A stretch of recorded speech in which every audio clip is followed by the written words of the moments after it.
Defying the 8 p.m. curfew, protesters back on the streets of Myanmar's largest city.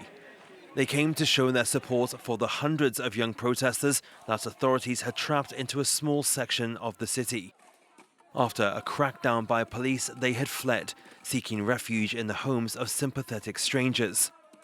The United Nations, as well as the diplomatic missions of the US, Canada, Britain and the EU, all issued statements urging security forces to let them go free.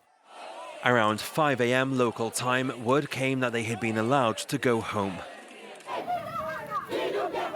Marches for International Women's Day combined with a national strike as people vented their anger at the military junta's February the 1st coup.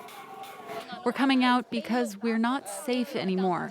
People are suffering under the military junta, so we're using our longi skirts to help the next generation overthrow the military dictatorship. Demonstrations have been met with an increasingly brutal crackdown by the police and the military. Over 50 people have been killed since protests began, including 3 on Monday alone. Meanwhile, in what appears to be a growing diplomatic revolt against the junta, Myanmar's ambassador to the UK has called for the release of detained leader Aung San Suu Kyi and ousted President U Win Mint.